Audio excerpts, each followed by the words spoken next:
because I'm, is this on? Yeah. Yep.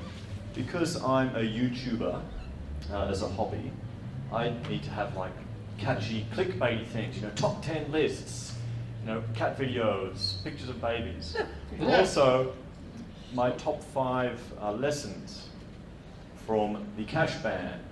So I don't know how I stumbled upon this. Maybe I found a CEC video or from John Adams or Martin North speaking about the Cashban. Something got me into it and I got angry. Now, I'm technically a millennial. Don't hold it against me. I'm one of those borderline ones in the early 80s, so I've hired millennials, so I hate them too. But,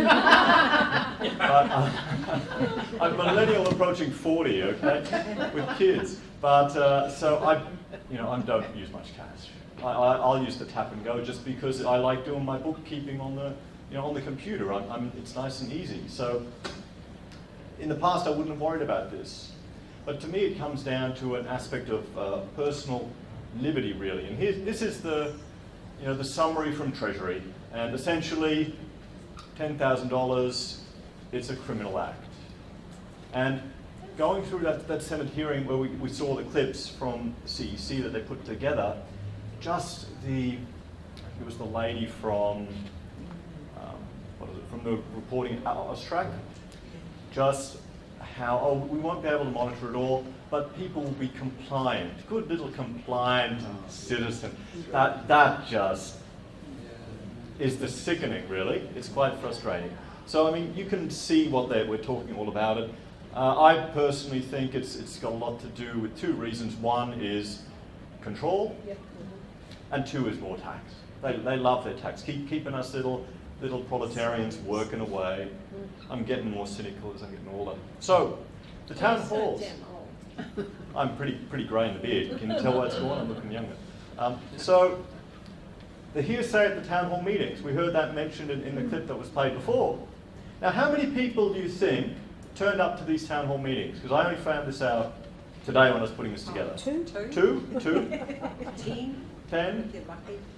No. Well, no, some did. One who got paid to be there? Yeah. Yes. Well, here's the meetings they had. Perth, Sydney, Bathurst, Mildura, Hobart, Melbourne, Adelaide, Brisbane and Gold Coast. I didn't see Darwin there. Did they have Canberra? Oh, no, the civil servants, they don't need to worry about that. So it was open to all members of the public and local business community. Did anyone here know it was on? No. I didn't know it was on. None of my business colleagues knew it was on. And it was for individuals and business, and 300 people attended. So when the whole thing, not just one event, the whole thing, around the country, this roadshow. You don't want to know how much it costs to fly these bastards around the country to do it, and then the nice hotels and the cars, because they're public servants, guys. We can't have them roughly. So 300 people. So when they're saying they're making these decisions based on this type of evidence, this anecdotal stuff, the numbers aren't even that large. We had 4,000 people put submissions in, and sure, there were a few from some people that were in support of it, but there were a lot of normal people that were activated politically for the first time in their lives because of this, which is a good thing, I think. So that was my first shocking thing about the Cashban. So 300 people are enough. Over 300, 300 to 400. We'll say 400. It's bullshit. Yeah. And it's happened before. It has failed before. Now, I want you to look at these countries that I'm going to list, and let's try and discover a similarity between them. Maybe some overarching authoritarian organisation with bureaucrats that aren't voted in somehow. Oh, here we have a gentleman from Mark. I can't pronounce that. Zerczak. Thank you. From the Uniting Church, an odd fellow. I suggest you watch the footage. And he seemed more like he was an advocate for the Black Economy Task Force, not the Uniting Church. I'm surprised the Uniting Church was there. He didn't seem very Christian. He didn't seem like he was advocating for the outreach of the church. He seemed like he was a representative of the Black Economy Task Force. But he kept mentioning other provinces or other parts of the world that have this cash restrictions. And one is France.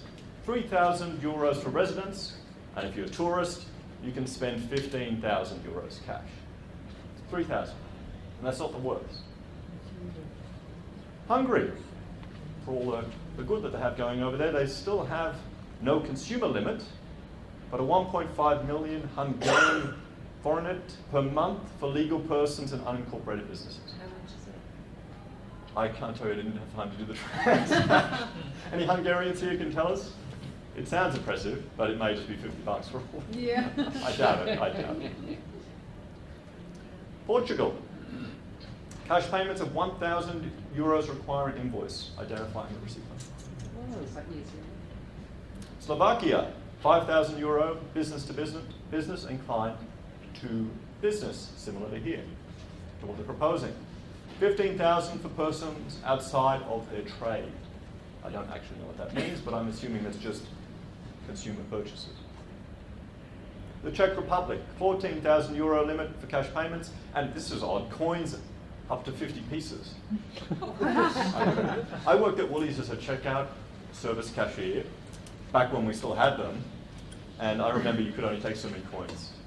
Well, I guess that's it. $25. $25. Total value. Oh, really? Yeah, that's all. Spain's €2,500 for resident, 15 for non. Bulgaria, €5,112. That's a converted figure. And it's similar to the Australian proposal in that payments count towards the total. So if you make several hard payments, you can't, get around it like that. Belgium, €3,000. Greece, fantastic Greece, €1,500. And if you want to get really scared about the bailing prospects, just look at what happened over in Greece and Cyprus, or a lot of them were expats that put their retirement savings in there. And there's some really gut-wrenching stories actually about people losing all their life savings. And at that point you're too far in your life to build up again. It's too bloody hard. Italy, €1,000. You can't get much for €1,000, can you? You couldn't buy a computer for that, an iPod, $1,000. It's nothing. So, it's happened all around the world, so Australia just needs to copy it. I don't agree with that. The empty chamber. This is a takeaway I think everyone should dwell on. Bob Catter gave a great speech, told a few interesting stories. No one made. Don't ruin it. Oh, no. A few interesting stories about, buying cattle and you know what Catter's like. Everyone knows. You love him, you hate him. He's a good speaker. Wilkie, he did a really good job too. And Rebecca Sharkey. Three of them both gave good, passionate arguments opposing this piece of legislation in the House of Representatives. And then it was empty. President saved. Aren't they meant to debate and discuss in these modern democracies? I was talking to John Adams. He was ringing me up because he was doing all the rounds of Parliament House, and he was quite frustrated because politicians who had voted on this legislation didn't even realise they'd voted in something that can send people to jail for spending money. There you go. That's my picture in the corner there. Ignore that. So here's something I thought we should all think about. This is the seating diagram for the House of Reps as of this year. And we could just overlay one to the other and you can see who wasn't there. Maybe that's interesting to ask why your local member, I know mine wasn't there, I don't know where C is, but it was only like 4 people there. Why they weren't there for that. So that got me the angriest out of all of this, to be honest. They should be there. In some regards, I know everyone likes dogpiling on politicians that they don't do anything, but you've got to think how much legislation they're getting piled on them. Are they going to actually have the time to go through this stuff? And then the bureaucrats will sneak things in there and it'll be too late. There you go. This is when they all came in to vote then, and had the division. They all piled in. Okay, this is from this afternoon. Our good assistant treasurer, Sukkar, he blames the bikies. It's all the bikies, that's why we have to do it. So I did a real quick thing. I was sent a clip from the radio where someone called in and said, I've written to you I want to know why the Liberal Party is putting in this legislation with regards to the cash, restriction on cash. We should open up the economy, we should have more freedom. Why don't they let the market decide? Because the one thing that they rarely mention in any of this is we're all moving to cashless anyway. There's hardly any transactions that are done at this level. Most people are using cashless. It's kind of pointless. But his answer was the good old, oh, we want to stop the bikies, we want to stop the bikies. That's it. Which is quite disappointing, frankly, because I was hoping there was enough public momentum to kind of kick the bloody Liberals into gear and to realise this is a potential losable cause. And number 5, this is for when people tell you it is just a crazy conspiracy theory, this negative interest rates. Because there's something even worse than the negative interest rates. I'm going to introduce it to you now. Something which having cash won't protect you from. Now this is a paper from the IMF blog. I call it Avant-Garde Research and Proposals from the International Monetary Fund. Cashing in, how to make negative interest rates work. How to make it work. Because one of the things is, if you get hardcore negative interest rates, I mean real ones, not like piddly little 0.5% or 1%, which you could probably cop, but down to 5 or 6%, you'll take your money out and you'll put it on a bed, or you'll invest into something. You'll get it out there. And just by holding that money, because you're not losing that negative interest rate, you're making money. Or, well, you're retaining your wealth, God forbid. So right now we've got no room to maneuver. Recommendations are that you need a 3 to 6% cut during a catastrophic or crisis event.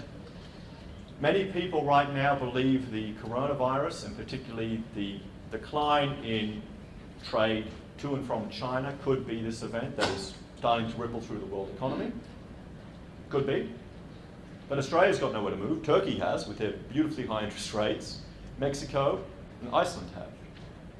We definitely couldn't go 6% rate cut, so they can stimulate the economy. Now, to do that, they would have to go negative. And here is the suggestion. Well, cash is important, as we can see here, all the countries that are still using cash, we're moving to a cashless society. But this is the proposal. Now, the proposal is for a central bank to divide the monetary base into 2 separate local currencies. Your paper money, and then an electronic money, the e-cash. Because right now, all the money in our bank accounts, it's digital money. Yeah. The exchange rate with it and paper money is 1-to-1.